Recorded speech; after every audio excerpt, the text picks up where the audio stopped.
That seems like a good bonus episode band. But speaking of doing episodes of this show, maybe we should do this episode. Yeah, let's talk about Linkin Park. We'll talk about Linkin Park. And so... Why is it spelled like that? Is the first question. And it is a great question, and I don't know if I know the answer to that. Let me see if I can find it doing a quick why Wikipedia is it called search. Linkin Park too? Linkin Park's in Chicago. Yeah, I need to find out. None of them why. None of them are from Chicago. I know that their original band name was Zero with an X, and then they changed their band name to Hybrid Theory. And then they got signed to Warner Brothers, and there was another band on Warner Brothers called Hybrid. So then they had to change their name from Hybrid Theory to Linkin Park. But I wish the other band's name was Hybrid Theory. That actually would have been incredible. It's a play on and homage to Santa Monica's Linkin Park, which is now that famous Linkin Park. Yes, exactly. Which is now called Christine Emerson Reed Park, and they initially wanted to spell it Linkin Park, like Abe Lincoln or like Linkin Park in Chicago. However, they changed it to Linkin. Why, Brian? Take a guess as to why they would have changed it to Linkin. So what I think, I'm going to... See, I want to say it's an homage to Limp Bizkit, right? It's not. But I bet you money they didn't like Limp Bizkit. So, like, is it about, like, linking up with people? Like, hey, we're trying to link all these styles together. You're galaxy braining it too hard. Like, that is somehow above the level of thinking that you need to answer this question. Oh, man. They just thought it looked neat? No, that's even... I mean, that would also make some sense, too. This is a very 2000... The year 2000 reason. They changed it to Linkin Park the way it's spelled so that they could have their own domain name. Oh, yeah. That sounds smart. Because they couldn't have Lincoln. Obviously, LinkinPark.com was probably owned by the park in Chicago. Like even the park they're named after probably didn't have the LinkinPark.com domain. They were probably like LinkinPark1.com or whatever. It's kind of a miracle that Street Fight isn't spelled wrong. Right. Like it is really kind of like, if the show hadn't been called Street Fight Radio, just because I was thinking about, like, at the time, it was kind of like it was, I would do like street level. We say street level, like reporting, where it's like we're talking about the minutia of everyday life, and that's where I came up. And I thought Street Fight sounded cool together and all that stuff. That's how we came up with the name. But if that hadn't happened, and the show is somehow not like a politics show or something like that, I'd have definitely like spelled a word wrong in the name of the show. Yes, Street Fight, like a Fight TV or whatever, like FITE or something like that. I'm trying to think how can you make a long E sound with another letter is what I'm trying to... STREEET. Yeah, that's street with 3 E's. Just keep saying E until it feels right. Well, we are looking at Hybrid Theory today, and this was sort of commissioned by our fans. We did a highly controversial poll, and we decided that we would just accept the results, and this album won by quite a bit over Papa Roach and Spineshank and Coal Chamber. So Hybrid Theory is the debut album, obviously, from Linkin Park. It was released on October 24th, 2000. And this is, we always talk about the sales of this album. And this might be, we probably won't review an album on this podcast that has sold more copies than this one. This album, so it came out late October 2000. However, it didn't hit the highest part of the charts until 2002. So it took them a while. It was after In the End came out that it actually made the top 10, but it debuted at number 29 on the US Billboard 200. It sold 50,000 copies in its first week. So not that great. Got certified gold after 5 weeks of being released. But by the end of 2001, it sold 4.8 million copies, making it the best-selling album of 2001. And it was estimated the album was continuing to sell 100,000 copies a week in early 2002. Throughout the following years, the album continued to sell at a fast pace and was eventually certified diamond by the RIAA in 2005. shipping 10 million copies in the States. And then it was awarded another level of platinum status after Chester Bennington's death in 2017. So it has gone 11 times platinum and to date has sold 30 million copies worldwide. That's double Significant Other. Yeah, 30 Because I million. Googled how many copies of Significant Other as soon as you started to say it was the most. Because I think like Follow the Leader is the only other one I think could possibly get there. I don't even know if Follow the Leader went diamond, did it? Oh, it had to. You think so? Let's look. I'll have it in 1 second. You look. So, yes. Okay. Follow the Leader sold 14 million copies. Oh, 14. Okay. Fuck. Man, they were selling records back then. But yeah, so Linkin Park, 30 million worldwide, 10.5 million in the United States. And the album re-entered the Billboard charts after Chester Bennington's death at number 8. And it went to number 1 on iTunes and Amazon. Now, Bryan, I got a little game for you. Because we like to think about what else was happening in the world. So in early 2002, Hybrid Theory peaked at number 2. So I want you to name what you think was number 1 and number 3. And I'll give you a hint. Number 1 was a band. And I would say a band in a similar vein to Linkin Park. Not the same, but similar vein. And then number 3 is a female singer. Oh, God. I'm going to guess number 3 was Britney Spears. No. Close, though. Kind of in that realm. Christina Aguilera? No. Saying close was... It's not that close. Think of like Fiona Apple. Oh, I mean that's a good guess, but no, not her either. Jesus. You're missing a big. I mean, well, you've hit on 2 of the big ones, but there's another very big. Jessica Simpson. No.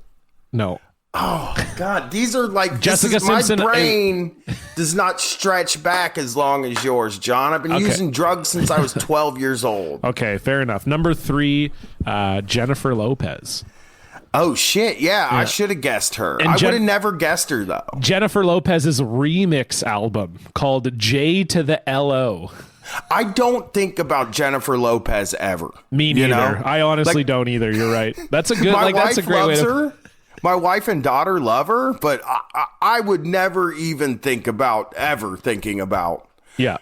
Lopez. Okay, and number 1, what could it not pass for number 1? It was also kind of a modern rock band. Creed. Creed is correct. I know it. My own prison. Yeah, that album was huge, and I'll say this: I was tricked into liking like the first 3 Creed songs that came out. The funny part is it's not even their good album. It's Weathered. Because that's 2002. I think My Own Prison and Higher were earlier. This one had My Sacrifice on it. Oh, that song bangs, though. My Sacrifice. Yeah, and Bullets and One Last Breath. Oh, my God. When I was working as a cable guy, my boss came in, and he knew I liked music a lot. Like, he was like, oh, you're a big music guy, right? Like metal. And I was like, yeah, I like some metal, and like I mostly like Radiohead at this time and stuff like that. But I'm like, yeah, I like some metal. And he's like, you got to check out Alter Bridge. Hell yeah. And I was like, I'm not going to do that. And he was like, no, dude.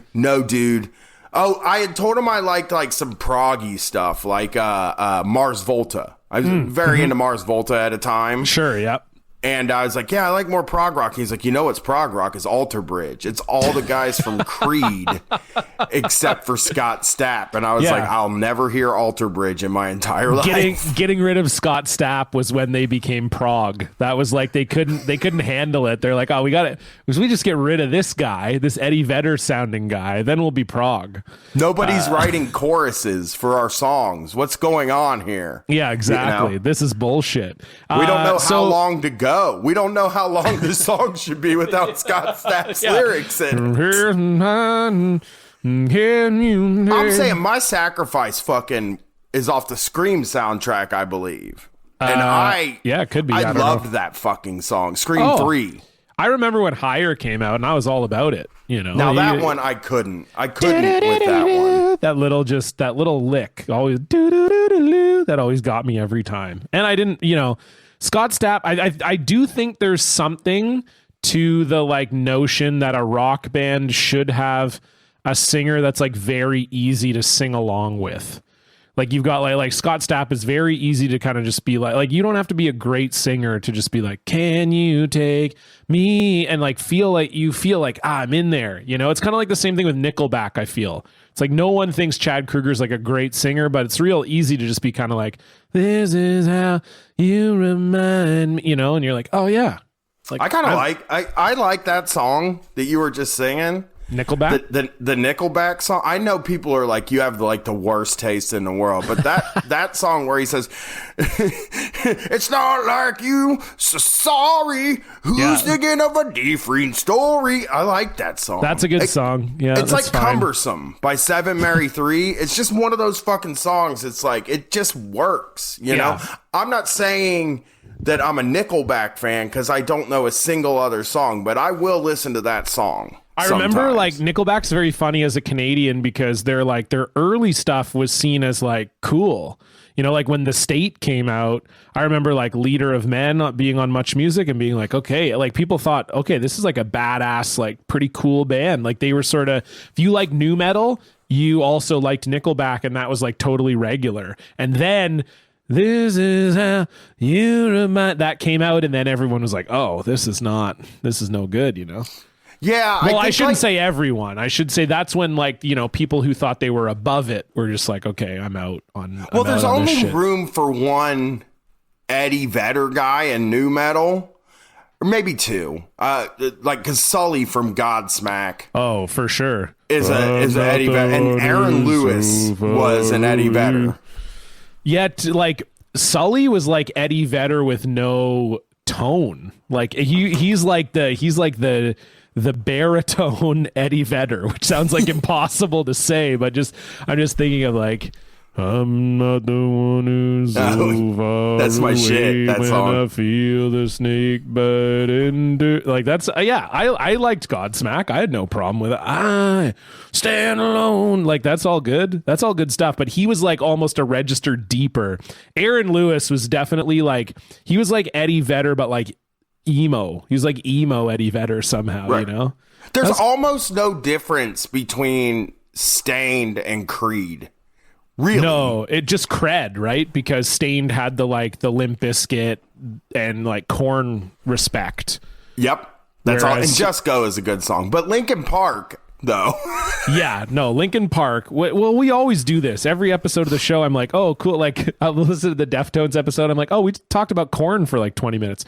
But, yeah, it happens, man. But yes, it doesn't. It's fucking podcasting. No one gives a shit. free-flowing show. It is a free-flowing show. There's no time limit. It just flows. We flow. Well, that's the thing. The problem, well, not the problem, but we only do one of these a month. So I don't care. Like when we're doing Block Party, I'm like, as soon as we get to an hour, I'm like very conscious of it. I'm like, okay, we got to be wrapping up in the next like 10, 15 minutes. With you and I, it's like, this is once a month, man. We do whatever we want. Who cares? That's how I feel too. I was explaining to somebody yesterday that like my baseline right now is 3 hours because I have the call-in show every Sunday.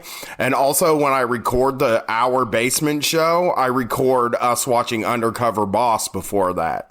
So even that show's like close to that night ends up being like 2.5, 3 hours. Yeah, so this is light for you. This is light duty for me. But I did do 2 hours like 4 hours ago. Okay, yeah. So we'll keep it tight. But I was curious. So we always start by talking about our own history with the band, and I'm interested for this one because this is kind of the first album that we've done where we sort of are coming at it. Well, we've come at the other three albums from very different places, but this is one where you straight up like did not listen to or like this band. So tell me about your history with Linkin Park. Yeah, I'm like really interested in yours too, but so here's my theory. The period when this album came out, right? You had to be between 10 and 16 years old to like it. And if you were any older than that, the older you got away from it, the more of a chance you are gonna hate it, you know? And I really hated this band when they came out. I thought they were corny from the first day they came out. Yeah, no, that's fair. Like, I definitely didn't have that sense of it. Like, so here's what I've been working on this theory today, if you will, this hybrid theory. Yeah. So your theory I think is very good. So when this album came out, I would have been 14, but as we've noted, it didn't get big right away. Like I want to say that I first probably heard it, pardon me, in 2001. It was released a week before my birthday in 2000. Pardon me, but I don't think too many people were listening to it then. And also like the internet didn't really exist for, like it did, but I wasn't finding music there. Like much music for me is like, until something was getting played on there, I wasn't listening to it, So for me, I just remember I was in that phase, and we've talked about this before. I was in that phase of my life where I really was like, really rejected other types of music, like I was very snobby. It was like I had Korn, I had Limp Bizkit. There were like a few songs and stuff from other bands I liked, but I wasn't even into the Deftones yet at this point. And I was very much like everything else is bullshit, and I listened to the heavy shit, and you guys are all wimps. I listen to the real shit, and this was one where I can fully remember the One Step Closer video. Chester's got his like dyed red hair. He's wearing like a green tracksuit thing. And I remember seeing the opening of the video and judging them right away, like probably the same way you did, of just you might have seen the video or heard the song and been like, these guys are like posers. These guys are like, what are they doing, And then I remember when it got to the shut up when I'm talking to you. When it got to that part, I'm like, oh no, this is dope. I'm in all the way. I love this. And that's interesting because I probably listened to them in 2000 the first time because I had known they were coming out because I read Kerrang and Revolver and Blender and all the magazines, and I knew this Linkin Park thing was happening. But I think it was like kind of a second wave nu metal thing where it was like, okay, we all decided that nu metal sucks now, and anything that comes out after this is bad. And I think I was like sort of turned off from them the whole time because like when did I need to know when White Pony came out, 2000 also, I think. It came out in 2000. Okay, because I think thought so. maybe it came out in 2000 or 2001. I think. But I think White Pony changed what I think was good. It came out in 2000, June 20th, 2000. That's what I think White Pony kind of changed what I think is good and what I thought was interesting and what I enjoyed about metal. And it like started to move me in a different direction. And it felt like getting into these guys was moving backwards, I think, to me at the time. I could see that. So here's my theory on Linkin Park. So, and like I said, this is what I was working on today, and I think this might be accurate. So I've talked before about Korn was like that band that, and we both talked about this, that I had like a good life. Like nothing was really wrong in my life. My parents were really nice. They were together. They didn't fight. I wasn't abused. I went to a good school. I played sports. I didn't want for anything. I had a good life. And then I heard one Korn song and I was like, oh, my life is a piece of shit and this is fucking horrible.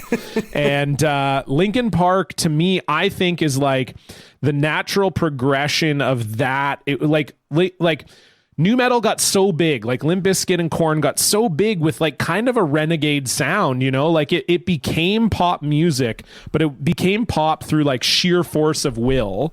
And it makes sense to me that a band saw that and went, well, this isn't really poppy, but we could make a pop version of this that would destroy, and that to me is like what Linkin Park is. Like Linkin Park was for all the people who liked a couple Korn songs but were never going to buy a Korn album.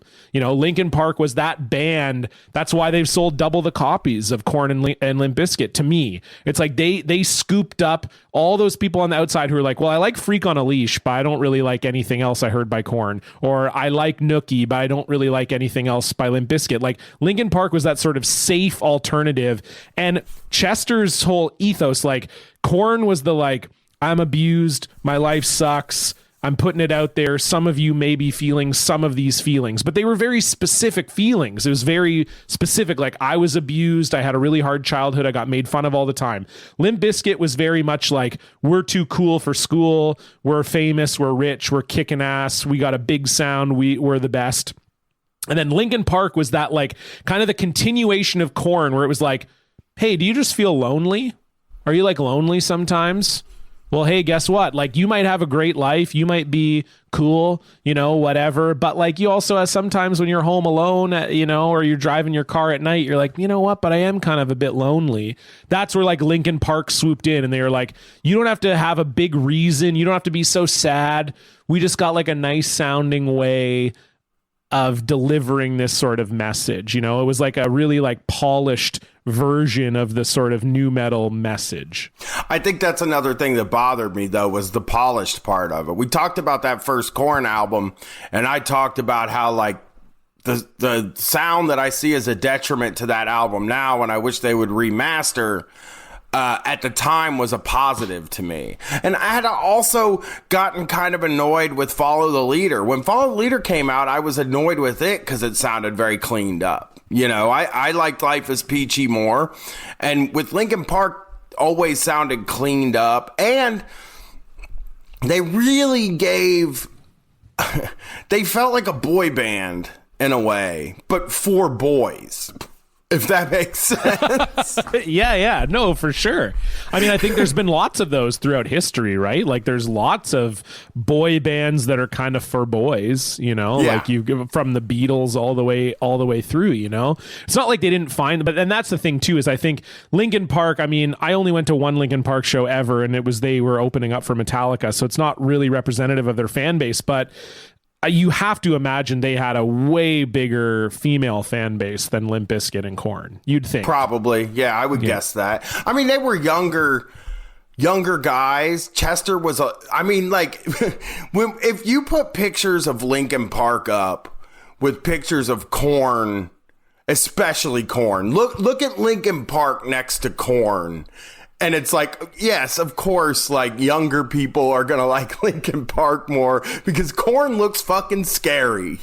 For sure. And even the way they shot those photo shoots, right? Like like Korn photo shoots were designed to be like, we're a scary band. Be scared of us. Like, we're cool. We're like, I think I said before, the poster of Korn I had in my room, Jonathan Davis was sitting on a throne holding the leash of two pit bulls. And then the rest of the band members were like standing around him sitting on the throne. And they're all like mean mugging for the camera, whatever. And if you look at band shots of Linkin Park, it's like, we're hot. Like, we're hot. We're hot dudes, especially Chester. But like, Mike Shinoda's not a bad looking guy either, you know. Like, and they were all skinny dudes, good looking guys. Like, so yeah, to me, that was sort of what they were going for. Like, if you look at a photo shoot of Linkin Park, it's like, hey, our lead singer's like pretty hot, and even if you don't like him, there's actually like a couple other like pretty good looking guys in the band too, you know. So because that's the thing about a boy band, you got to have options, right? I mean, no one wanted to fuck Kevin. But, you know, there were some AJ fans. There were some Bryan fans. It wasn't just all Nick, you know? True. I think one of the things I ended up happening over listening to this for the past couple of weeks is like, I started to like it, you know? Like, now that I'm older, and I understand that this music isn't probably made with me in mind, which is a big deal. You know, I was like 22 at the time. I was like 22 or 23 when it came out, and it just I didn't respond to it at all. Like, I was just like, this sucks. You know, this is children's music. I feel like it is children's music still to this day. Linkin Park is children's music. Sure. You know, and I do also think that it was a lot of bad habits got formed from like Linkin Park sound, in my opinion. Like, some of the more singy parts of that, like, a lot of bands just took the singing parts of the songs and made it their whole thing, and that's where that I feel like that like muddled generic, like, Breaking Benjamin, I can never think of another band. Hollywood Undead, Trapped, like that whole time of like generic shit. Sure, yeah. Like was a direct result of Linkin Park getting Definitely successful. I think so too. Like, because I think I often have trouble defining bands that like aren't new metal but like aren't emo either. Like there was that whole sect of bands that you're talking about, yeah, like Breaking Benjamin, Trapped. I remember like even early 30 Seconds to Mars, Volbeat is one of those bands. Like you just see it and you're like, I don't want that. Chevelle, Trust Company, like there were all those bands like that where it was like, okay, this isn't really new metal, but it's also not really emo, because at that time like emo and screamo was really exploding, but there were like all these bands that like weren't either of those things. And I think it's interesting, like to me this is what backs up my theory of Linkin Park, is that if you listen to this album and Meteora, the one that comes after, and that was released in 03, I think, or late 02, if you listen to those two albums, it's very much of this sound. It's very much like it seems like they're trying to create this sort of like pop new metal sound. And then after, it's like very clear that after Meteora, new metal was like finished. Like no one was doing it anymore. Like, you know, Korn was still making albums, but whatever. You know, that was the kind of sort of Korn's fallow period. Limp Bizkit fell off the face of the earth. And then Linkin Park went heavier. Like they went more metal, because it was almost like they were like, okay, they could have pushed into the pop. They could have maybe done sort of almost like a Coldplay type turn, but they went the other way. And they're like, okay, well, we're probably not going to hold on to our fans that liked us because we were kind of poppy, but we might be able to hold on to our fans that kind of liked us because we were metal. And I think that that's what happened, is like you sort of see, not that, and I'm not saying Linkin Park was metal, but they certainly got heavier as their albums got you know, older, or sorry, as they got older as a band. And I think that that's possibly why that they were sort of like, oh, this is the pivot that makes sense. They were also put in sort of a terrible position too, because again, it's like picking up the flag that started in like 1995 with that first Korn album, and like trying to run with that, you know, was pretty unfair, because I don't really feel like they were trying to do the same kind of music as Korn or Limp Bizkit, you know? Oh yeah, definitely not, for sure. But they were given that as that, like that was what MTV thought they were, or Much Music. They were like, you know, here's the new band that's like Korn and Limp Bizkit, Linkin Park, and then they would come on, and a guy like me would see it, and I'd be like, no, this is not what I like. Okay. Well, and I think too, like, so, you know, we're going to read some articles later, but Linkin Park was on Ozfest. Like, you know, you can't imagine that at that time, that being a fit, you know, for them. It was totally that they were, you know, being put into this box.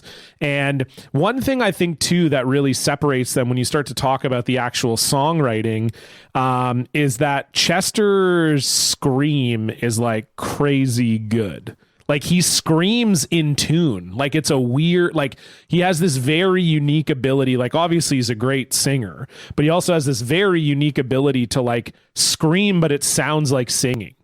And I think that's where like a lot of those kind of bands that we talked about that came after, they kind of were like, oh, cool. Like this isn't like an angry scream. This is a like, we're screaming, but it's like auto-tuned and it like sounds good.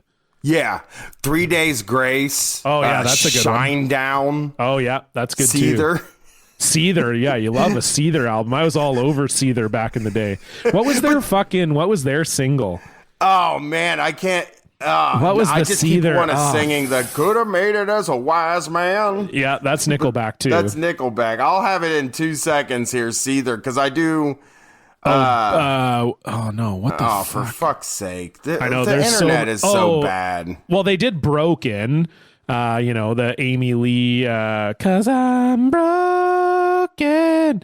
There's like that shit, but like, what the fuck was their like song in the early days? Fine Again. Fine Again. Yeah, is that it? That's it. That's the song. But I can't remember what the fucking lyrics were. Yeah, I'm putting it on right now, and this is not going to sound good because I'm just doing it through my computer, but. Oh, yeah, this is the fucking one.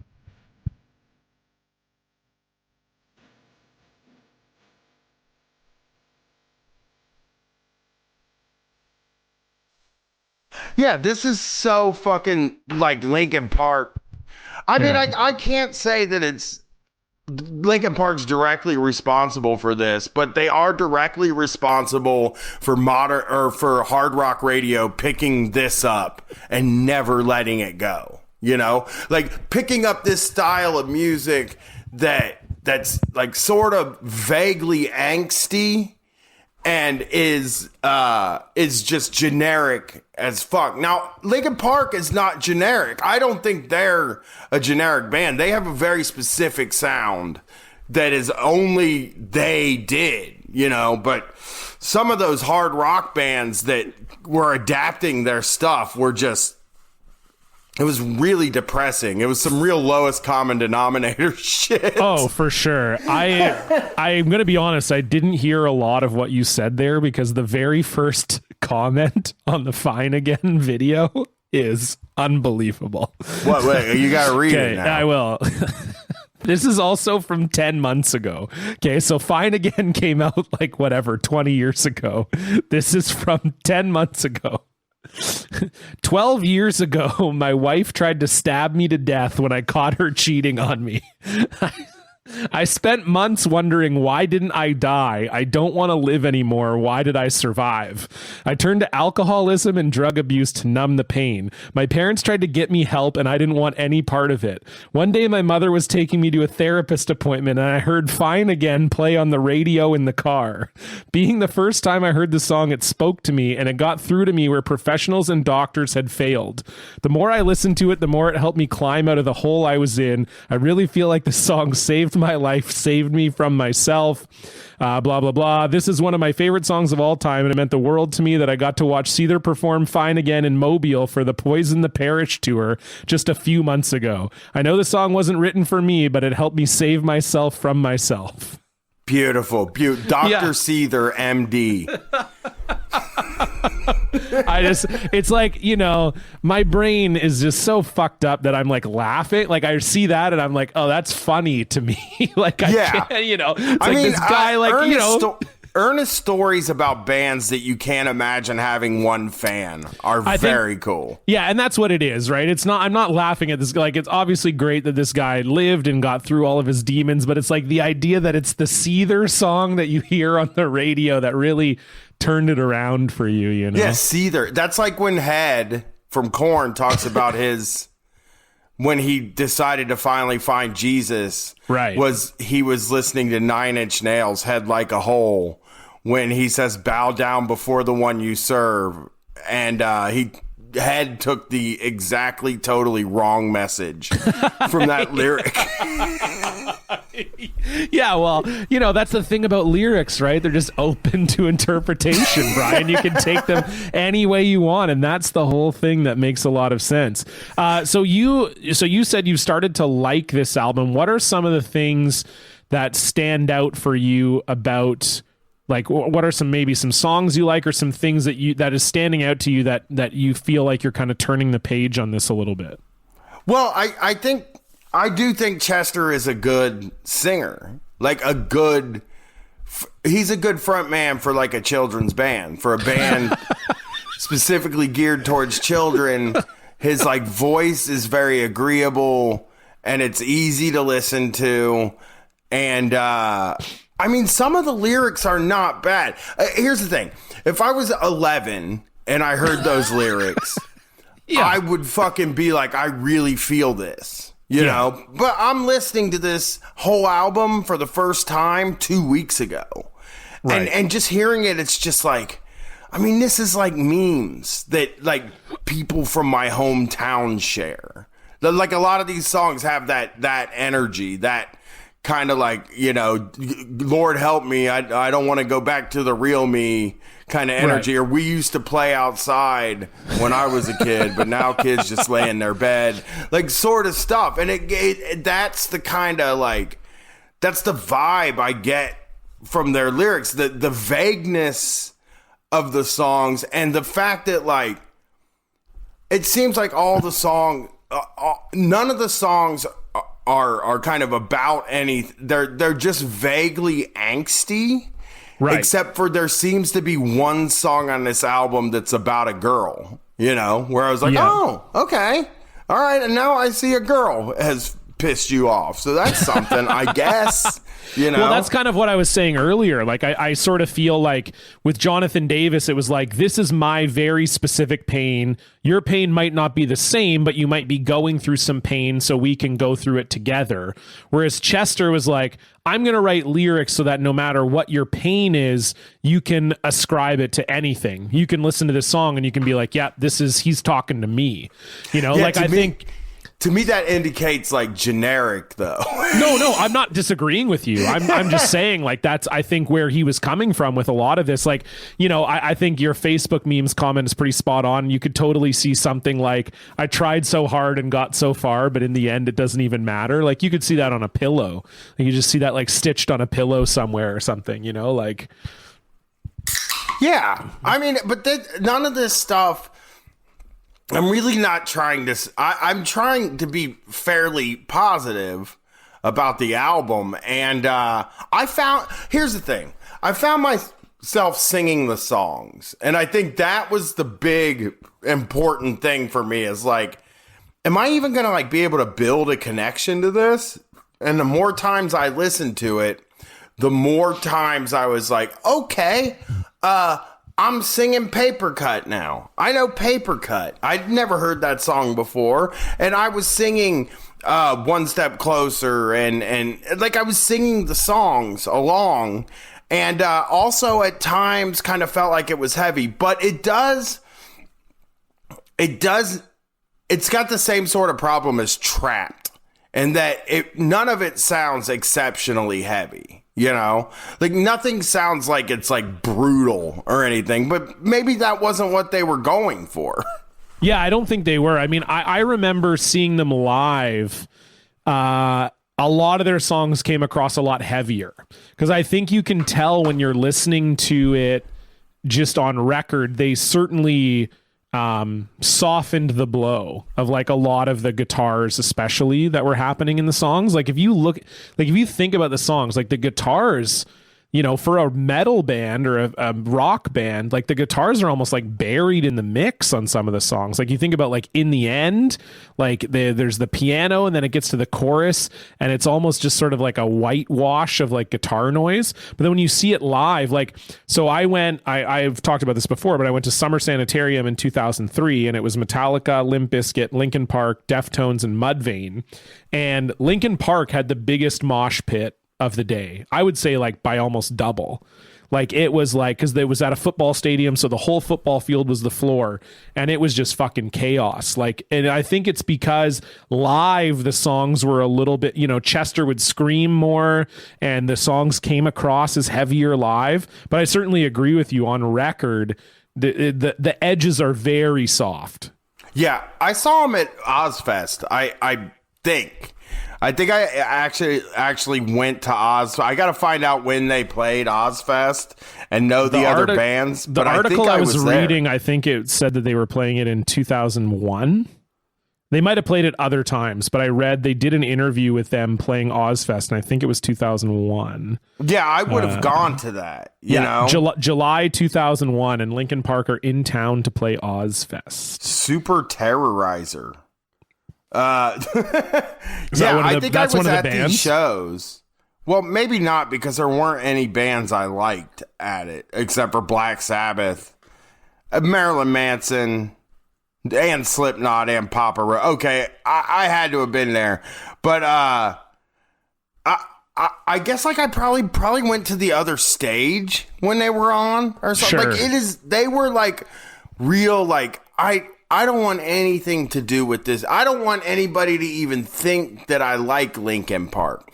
A funny thing,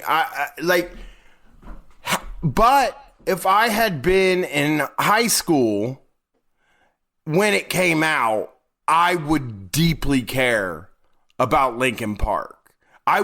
They would be the most important band, I think, to me. That's why I understand why there's such good feelings.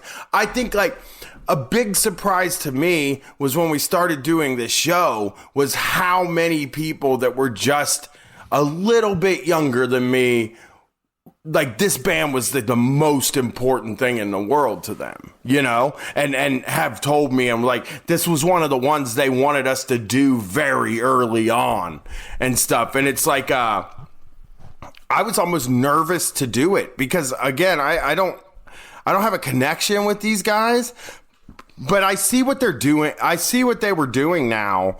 And it is nice to have kind of some generic songs so that kids can be like, so that any kid can apply it to their hormonal issues that they're having at the time, you know?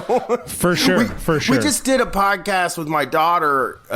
We were talking about our teen years, and I was kind of talking about how when I was 15, 16, I would go to a party where everybody was at, and then I would just go pout in the corner so that people would come up and ask me what was wrong with me for like the attention, you know? Yeah. Oh yeah. I've been there.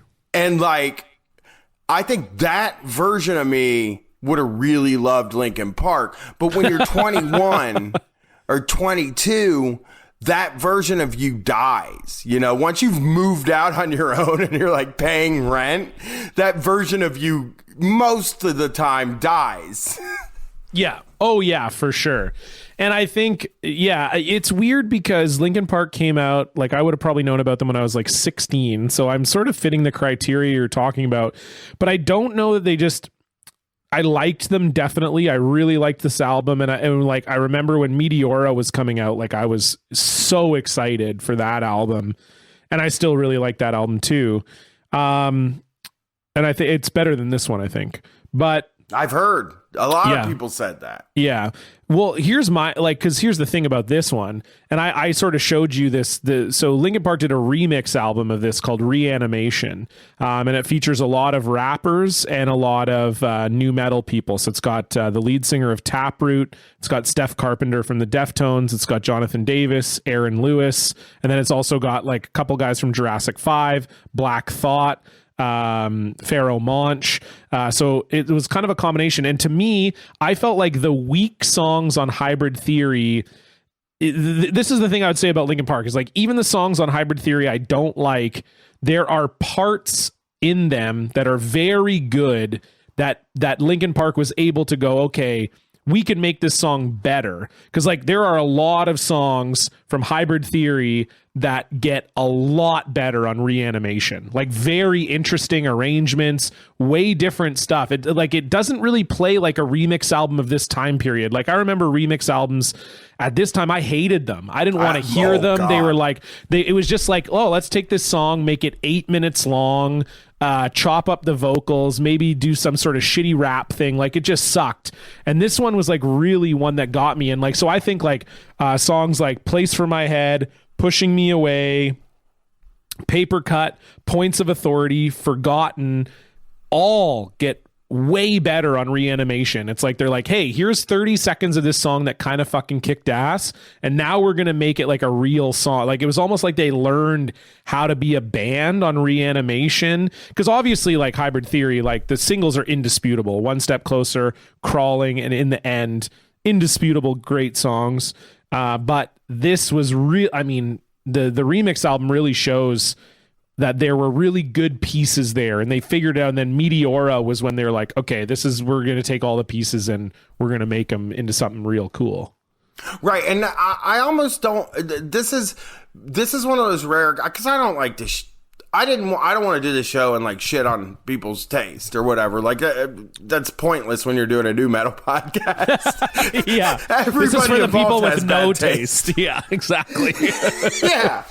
Yeah. That's not something and I think like gaining an understanding of what they do and what they're about was probably pretty important to me, you know, like now for me to understand it. And like, I get more what they were about after listening to the album than I did after just like making a snap judgment on them. As soon as I kind of read their first interviews and heard One Step Closer, I was just like, I think I liked One Step Closer when it came out because that "Shut Up When I'm Talking to You" stuff is very cool. For sure. For teenage me. And I think that early stuff was really I don't know, it's good. I haven't listened to any of the remixes though. That's a problem. But having Stephen Carpenter on it may make me go back and listen. Oh, dude, you gotta listen to it. There's some especially I saw you tweeted that "A Place for My Head" is a real banger. On Reanimation, it is. I mean, you're gonna love it. And like this band, this is their first album. This band, from what I can tell, consistently got better as they went, which is very rare in this kind of pop music thing where you're not really sure what you're going to do. They also had an image of being hard workers and of like really caring about the music and getting it out to people. And they had ethics about the way that they did things, kind of like Minor Threat. And there is like a lot there. There is so much you can sink your teeth into, you know? No, for sure. And I definitely we're going to read some articles here in a quick second that kind of talk about that, about their work ethic and sort of like that they were sort of the antithesis of a lot of those bands at the time too. Like they didn't drink, they didn't do drugs. Like it sounds like they did a little bit of that stuff, but they didn't let it dominate their art form, I guess, for lack of a better word, or dominate their lives. Like a couple of these articles that were written at the time that hybrid theory was blowing up are all kind of suggesting that they were sort of a boring band as far as like just being dudes went, but one thing I wanted to touch on just before we get to our article review, the one thing that is a little bit weird to me that strikes me in Linkin Park, and I think we might find this when we go through all the nu metal history, Linkin Park might be the worst players. Like they might be the worst musicians. I don't know. Which is a weird one to me. I don't know. Like there might be some smaller bands or stuff we do that I didn't hear that is worse than this. But I just think we talked a lot about Korn, Limp Bizkit, Deftones. You can say what you want about Limp Bizkit, but you can't deny that the band members are excellent players. Same thing with Korn, and obviously same thing with Deftones. But this to me is like Chester is, one of the tops to ever do it in the genre for sure. But then like after that, I'm struggling to say that they're great musicians. I think there's something to be said for kind of I'm trying to think of a way to say this. Like I like bands that don't go 100% all out. Like I'm not a virtuoso guy. I'm not even a guy that really cares if they can play the guitar. Like P.O.D can't play a bass. True. Obviously. The guy has no fucking idea what he's doing on that thing. And he's been playing it more of his life than he wasn't playing it. Yeah, true. So like I kind of appreciate the economy.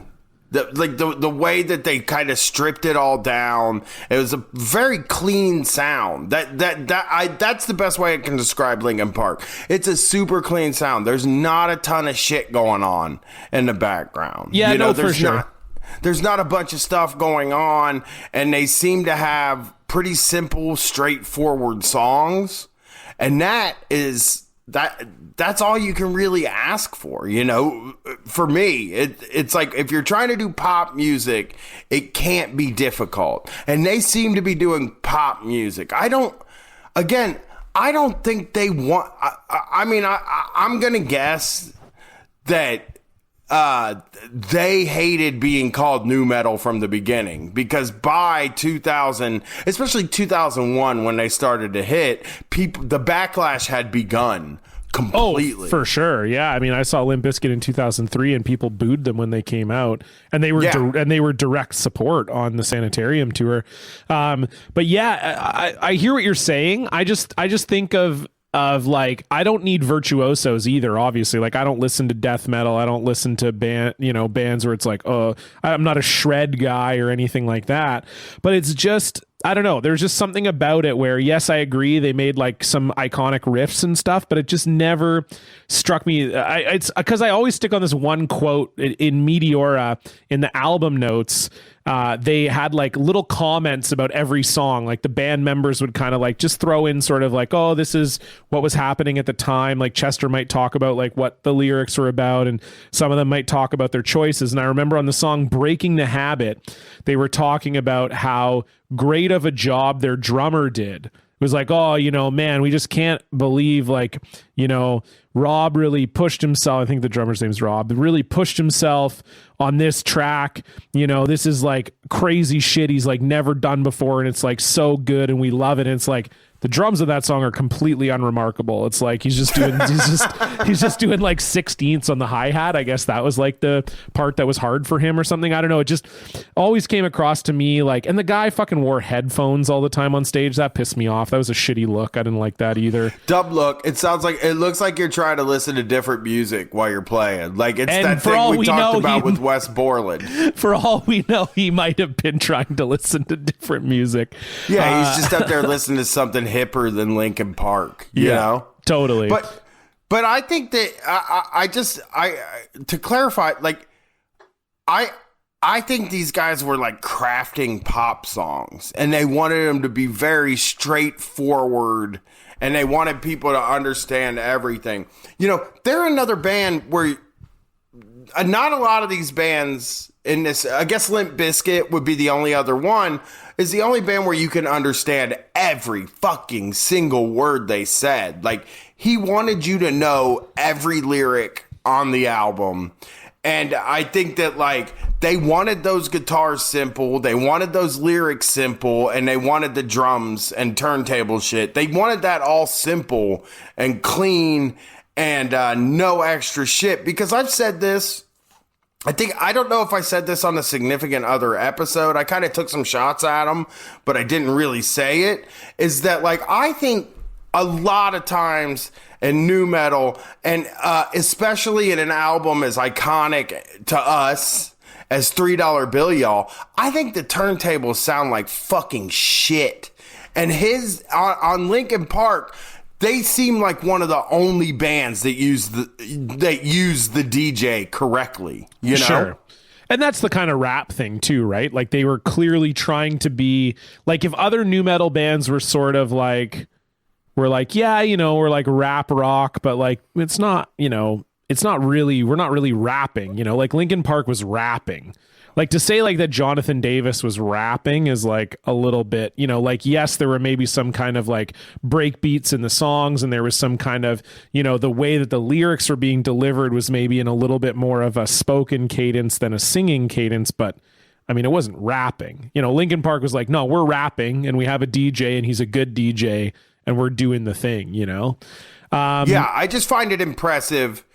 Because there were, I'm going to do this again on the show, but there were so many songs that the guitars were just like playing one thing, and then when the breakdown came on, the guitars just fucking going off heavy, and the fucking turntable just going waka waka waka waka waka waka waka waka waka, and you're like, what the fuck? Well, I can't. What is this? It's just extra noise, And Linkin Park, I respect the fuck out of them for making almost minimalist songs on this album. Yeah, no, I hear that. Before we get to the article review, did you want to say anything about the album art? The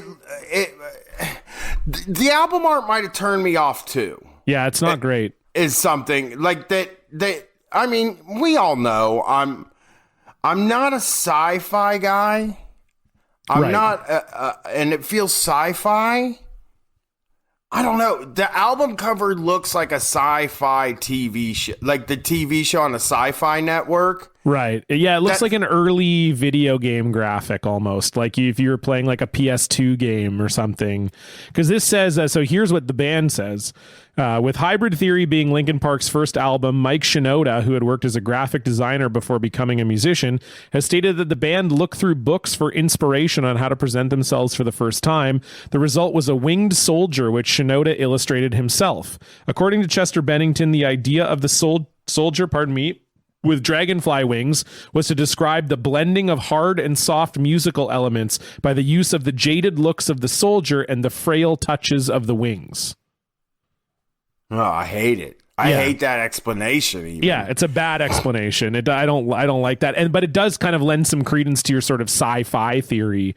You got to think, for an album that went diamond, this has got to be up there with some of the worst cover art for a diamond record you can think of.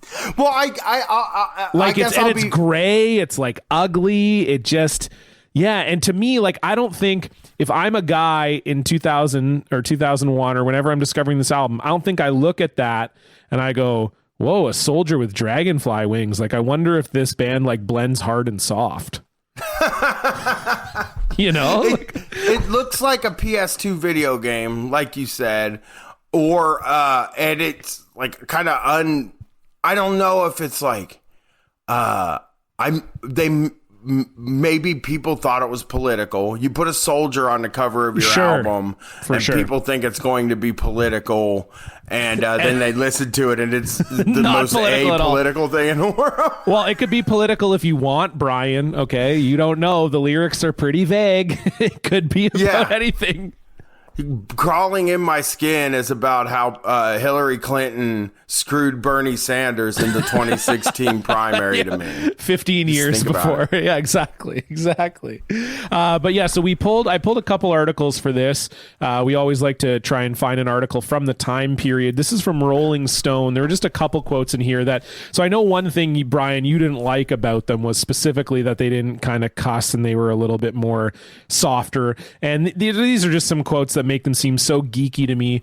So this article is from March 14th, 2002 in Rolling Stone. So this would have been sort of after that 2001 where they totally blew up. And the article is just called David Frick talks to Chester Bennington about hybrid theory success. And so this is a really dumb quote from the band. They're kind of talking about how it went, and they're talking about when they started the band. And Farrell, this is the bass player, 25, turns to Han, that's the DJ, in mild surprise. I don't know if you remember this, the bassist says, but 3 or 4 years ago, we asked ourselves, like every other band, what do we want out of this?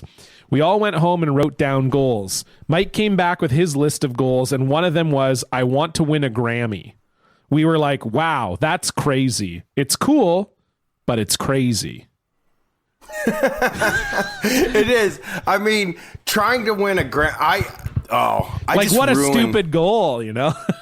I mean, it's weird. I don't have like a lot of respect for the Grammys. You know, like it's more about albums that sold a lot of copies, you know? Oh, for sure. Which it Linkin doesn't Park have did. anything to do with art or. I wonder if they ever. I mean, I'm sure they must have achieved that goal, right? They must have won a Grammy, right? I'm looking it up right now. Linkin Park, Deftones have won. Linkin Park have won 2. They won one for rap sung performance for Numb Encore, and they won one for hard rock performance for Crawling. And then they were nominated 5 other times, but didn't win. The hard rock Grammy. Hard rock performance in 2002. Is hard rock performance metal or is it hard rock? Is there a metal Grammy? There is a metal Grammy. Okay, so here you go. We'll play another game. 2002, Linkin Park wins the Grammy for Best Hard Rock Performance. Can you guess the other 4 bands that were nominated, Brian? I'll tell you this. 2 of them I think would classify as nu metal. One of them sort of defies classification, and one of them is one of those shitty bands we were talking about that kind of use nu metal to become like an alternative nu metal type thing. Are we talking 2002? 2002. 2002. What the Grammys are in like February, right? Yes. I'm pretty sure. Yeah, I think so. Yeah. I'm really revealing myself to know too much about the Grammys. Yeah. Well, we'll see how many of these. We'll see how many of these you get. I can't remember anything but the Grammys. I'm like, oh yeah, 2002 Grammy, P.O.D. on there. P.O.D. Alive, one of the nominees. Yep. But that song should have won Great song. there, because that song was like the biggest Christian song in the history of music. That's right. And like Christian music, that song had to be the biggest one. Sure. Yeah. And it's so Christian. He's like, since the day that I found you. And he's like singing to Jesus. Yep. Like they all do. They all do, baby. What's another hard rock band from that era? You said two of them are kind of new metal adjacent two are like, sorts of two things? metal or new metal adjacent. Two are new metal adjacent. One sort of, some people would call new metal. You recently said they were not new metal. Oh, no. System of a Down? Nope. They were in your list of bands that you think influenced new metal, but I think some people would call them new metal. Oh my goodness gracious! I got to see those bands. I have Faith No More. No, Faith No More nominated for a Grammy in 2002.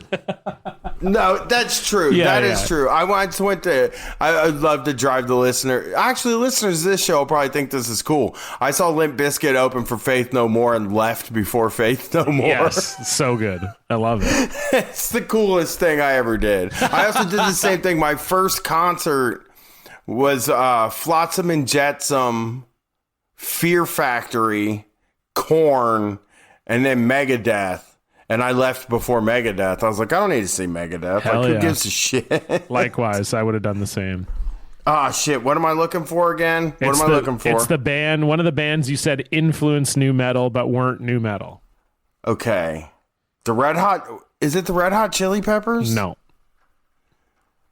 That was on your list, but it's not them. You had two other bands on your list. Rage Against the Machine. That's right. Renegades The Battle of Los Angeles. Renegades of Funk was nominated That for fucking song? That's of right. Of all the songs by Rage Against the Machine, that's the Renegades of Funk. So we got Rage Rage, Don't P.O.D. call Rage Against the Machine new metal. It will piss everybody off. I mean, we're probably going to do their albums on this show, whether they're new metal or not.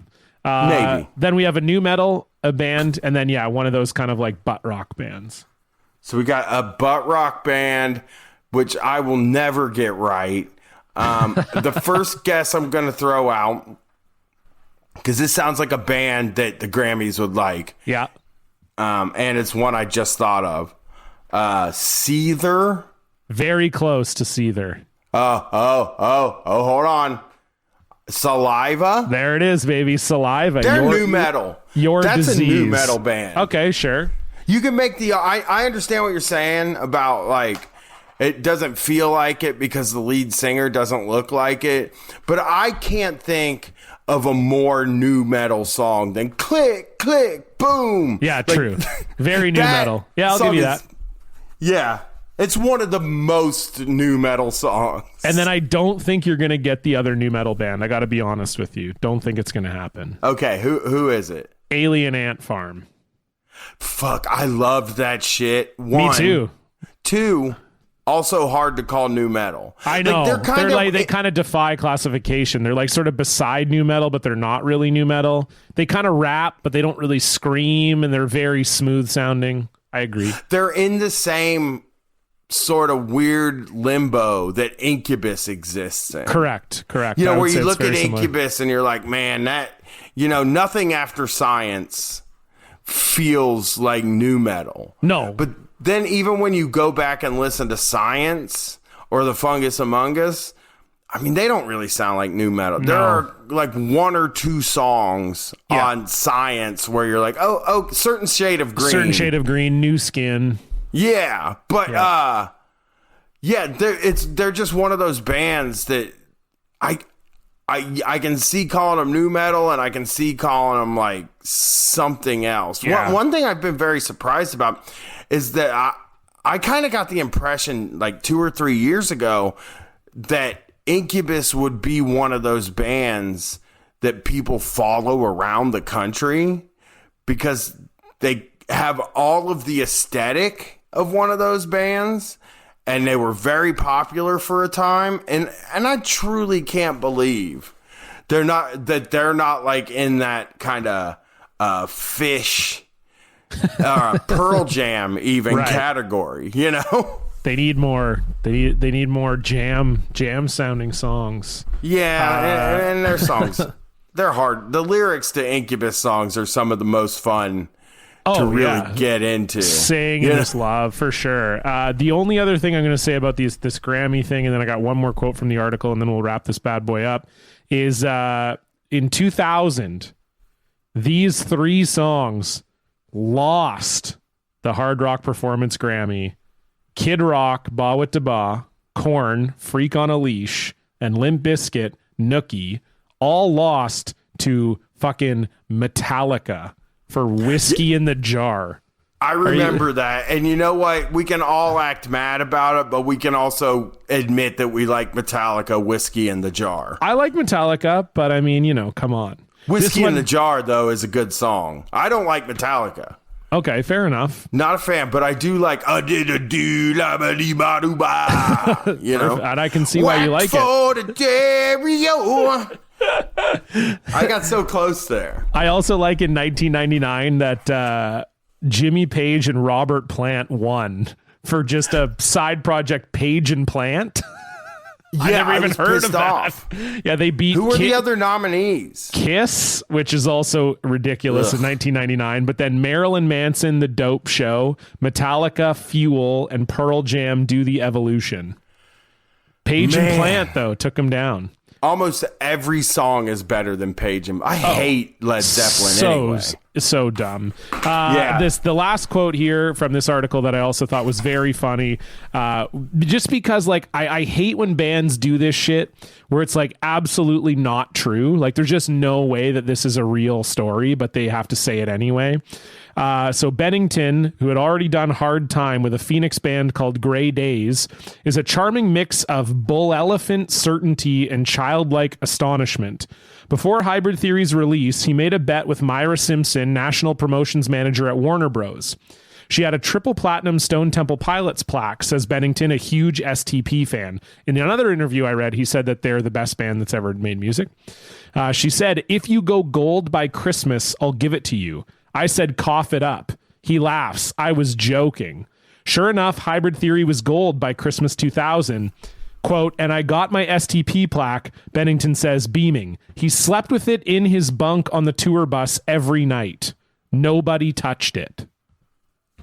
I mean, there's no way that happened. I mean, I would hate him if I was on the road with him for something like that. Don't fucking touch my plaque and I sleep with it every night. I mean, let's be serious here. Well, it's just like when you're on tour, the only thing you want is for the other people on the road with you to act normal. Yeah, I know. Well, and so another thing I learned about Linkin Park from this thing that they when they toured with 2 buses. One bus was their tour bus and the other bus was a studio so that they could like record on the bus while they were on tour. And then apparently Chester was the only one of them who ever had like a drinking or drug problem. And, but it was only in the early days of the band. And then he eventually cut it out. But in those days, they made him sleep on the studio bus. Because he would get like drunk after shows, and they're like, "Okay, well, you can't sleep on the bus with us. You got to go sleep on the couch in the studio bus." Yeah, Brett went to a rave after the show in L.A. and just didn't come back to the hotel room that night. And I think part of it in him was like, Brian's going to get like really annoyed at me if I come stumbling in here partying, Yeah, no, that's fair enough. I mean, I understand. It's just a very funny band detail. Yeah, we had to. They seem like teachers. I'm not a slight against teachers, John. You're a teacher. No, I seem like a teacher. It's fine.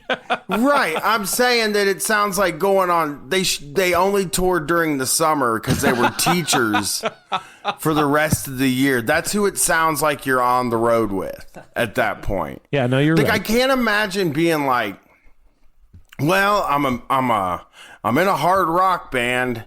And I'm going to travel the country, and I'm not going to take advantage of any of the cool things that could come my way. I'm just going to record music, dude. That's apparently what they did.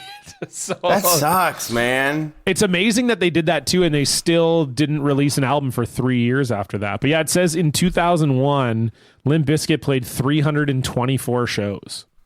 Right, there's That's a thing. crazy. Limp Bizkit did? No, sorry, Linkin Park. Linkin Park played My bad. 324 shows. Yeah, in 2001. These bands get up to some wild fucking tour dates, don't That's they? wild, man. 324, dude.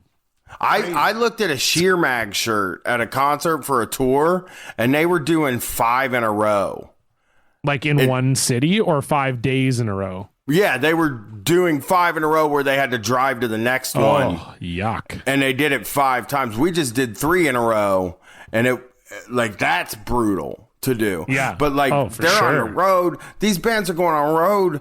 And I've heard this a lot about bands, like a lot of the bands that got super big is like they can find themselves touring for 2.5 years sometimes. Oh, yeah. Oh, totally. It's just they keep tacking dates on. And I wonder what Linkin Park's thoughts were about that, because they do seem to like music, or they do seem to like making music, but it doesn't feel like you could ever be fulfilled if you're touring that much. Like I would be fucking miserable if I was on the road like that. Oh yeah, me too. You got to be a certain type of person.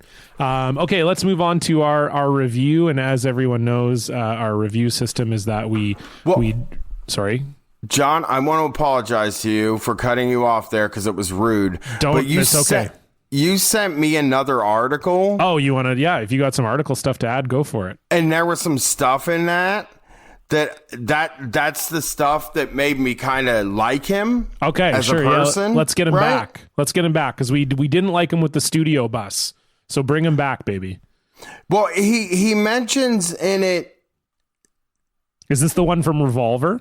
Yes, it is. It's the lost interview. So this was this interview was recorded in 2001 at Ozfest in Toronto, but it wasn't released until after Chester Bennington died. So this is from July 20th, 2018.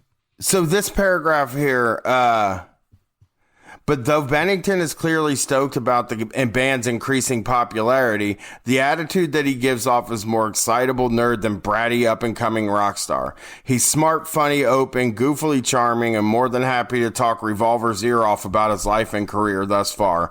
We end up talking and drinking in a lounge for hours.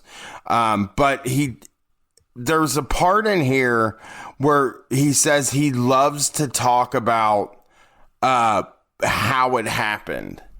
And I think like I think that's a very positive thing when artists are willing to go on record or talk to people about how they got to where they are, because show business can be is a thing that's like generally just a dream that people have. It's like trying to get to the top of a mountain without any equipment, or trying to get to a destination without GPS or a roadmap. And I really appreciate the guy coming out and talking about like what it took for him to, what it took for them to get big. And a lot of what he said was like maintaining good relationships with people, which I mean, there's nothing more important than not being full of shit and maintaining good relationships with your peers in making even half of your money from doing some kind of thing like that. Like, it's just really good advice. And I like to read people who are willing to talk about coming up and don't just say like, that's all in the past. And he was able to talk a lot about his other band too, Gray Days. Or whatever that was. So well, his story is crazy too. Like the story of how he came into Linkin Park, like that he basically lived in Phoenix and all the other guys lived in LA.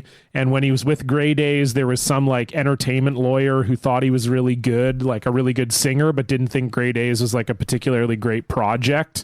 And then he was like, I'll keep you in mind if like anything crosses my desk. And then Linkin Park, or I guess at the time they were called Zero, crossed his desk, and he thought of Chester, and he was like, hey, I got these demos from this band I think you'll like.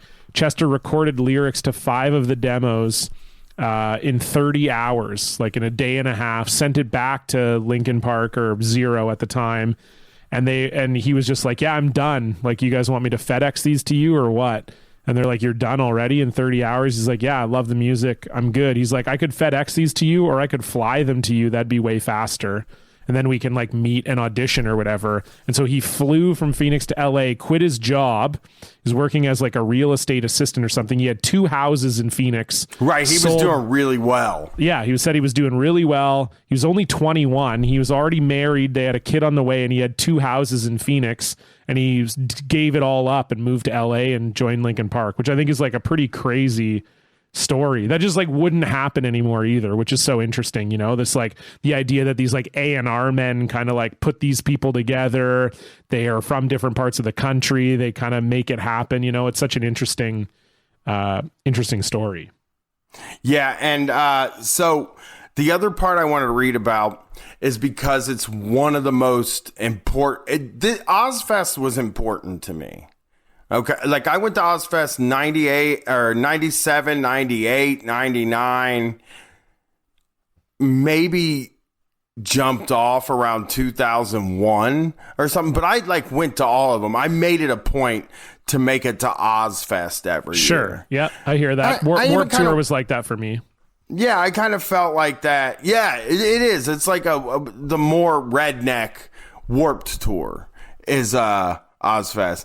But I want to read like his answer to what are your impressions of Ozfest? Oh yeah, this shit's wild. I really like this answer. I think Ozfest is cool, but it's not quite like I expected. I expected Ozfest to be like the ultimate metal tour, which it is in essence, but because of all the legalities involved and the rules we all agreed to at the beginning of the tour, you can't go down in the crowd, slap hands with fans, whatever. You can't do any of that, which makes for a huge separation between the band and the crowd. I'll be at the edge of the stage and fans will be shouting, jump, jump, we want you out here. And it's like, I can't do it. It's not worth the 35 grand. I'm going to get fired if I jump out there.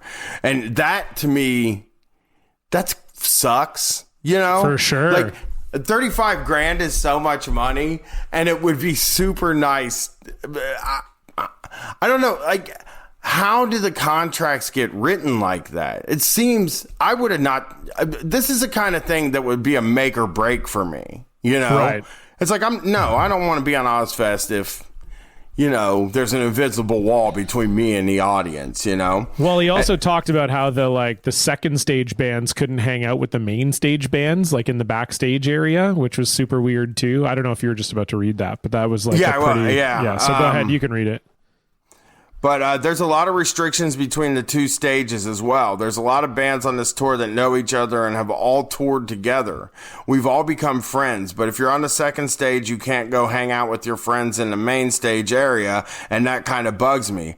I don't like to see my friends getting harassed because they want to go to the show they've been playing every day with their friends. I don't like seeing my buddies get treated like they're drunk, belligerent jerks trying to break in and meet the band. It's like, dude, this guy's a rock star too. A lot of these acts are selling more records than some of the bigger acts on the main stage, but they're not getting treated with any respect, and that bothers me. That was a shot at, Ozzy, right? For sure. And Sharon. Yeah, and he's not really selling. Like, Ozzy wasn't really selling music at the time, and he wasn't charting, you know? Osmosis didn't chart, I don't think. Yeah. Like, I don't think Perry Mason was as popular of a song as Ozzy might have thought it was. And I hate the idea of this is the kind of thing I hate about old show business and the music business, and it was probably like this for comedy business too.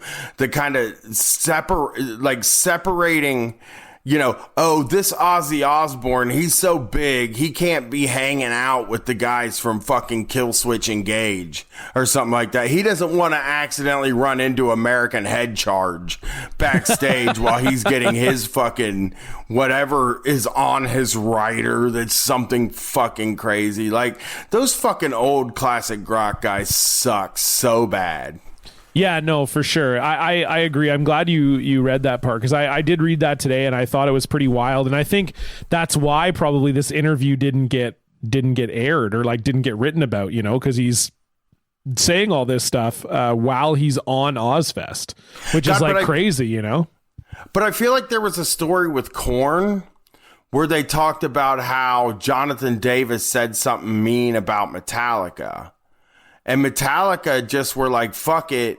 And they posted the article all over the locker room and all over the rooms that they would be in, like the green rooms and stuff like that. And everybody was like, it was a big, there was like no real conversation. It was just a joke. And they all just moved on, Yeah. Oh, for sure. And they might have done that with Chester too. That's what I'm speculating is why this interview didn't come out until like 17 years after the fact. No, I would hate it if I was doing something like I would be a lot more careful about how I talk to people, talk to the press too. But like, I like that he did it. I think that kind of shit's important. And I wish this would have come out because I think people would have looked at it. I think people would have looked at it a lot differently, and I'd have been interested in that. Yeah, no, for sure. I agree. Okay, we'll move on to the review. And as you guys know, if you've been listening to the show, we review our albums by tweet defense. So this is if someone tweeted at you that the album was bad or that they wanted to have an argument with you. How many tweets would you go or devote in an argument over this album? Bryan, what's your score? Okay, here's what I'm going to do. Because I'm not the kind of guy, I'm not an asshole, okay? Yeah, I know. And I'm not trying to make people mad. So what I'm going to do is I'm going to give this kind of 2 scores here. Okay. Now, if I was a child who just got done like listening to like the Teletubbies or the Imagination Movers or something, and this played, I would defend this with 10 tweets. Okay. Now, as a 40-year-old and an adult, I have to give it a little lower. And I would say I would use 3 tweets to defend this. Okay. And with the caveat of saying, it might be 3.5 tweets because there would be a tweet in there that would say it's not for me, which that equals a half tweet. Right. And that is a lot of times an argument ender in some ways too, right? You kind of, someone says like, oh, I can't believe you had this opinion. You go, well, whatever. It's not for me. Like there's not really much left to argue about at that point. You just go, well, it's not for me. That's my opinion. We're done here, I would say I'll go, this one is tough for me because I do think I like Reanimation better than this album. And I also think I definitely like Meteora better than this one. I'm going to let you use Reanimation in your tweet because I think that's fair. Okay. It's the same songs. Yes, true. Okay. Then I'm going to say we'll go lucky number 7. I'd go 7. And a lot of that would be sharing songs from Reanimation, I think, because a lot of people don't know it exists. So I would be like, no, Reanimation's dope. And people would be like, what? A remix album is good. And I'd be like, yeah. And then I'd share some tracks and I'd get them on side by the end. So I'll say 7. I don't even know what I've said for the other records. So I know. I never remember. So I don't know if that's like comparatively where that sits, but this album was huge for me. I loved it. And obviously I loved Reanimation too. So. I mean, it's kind of like a scale of 1 to 10 kind of thing. Yeah, exactly. I see it as, and it's a 3.5 for a 40-year-old man, but it is a 9.5 for an 11-year-old boy, which you can respect that for sure.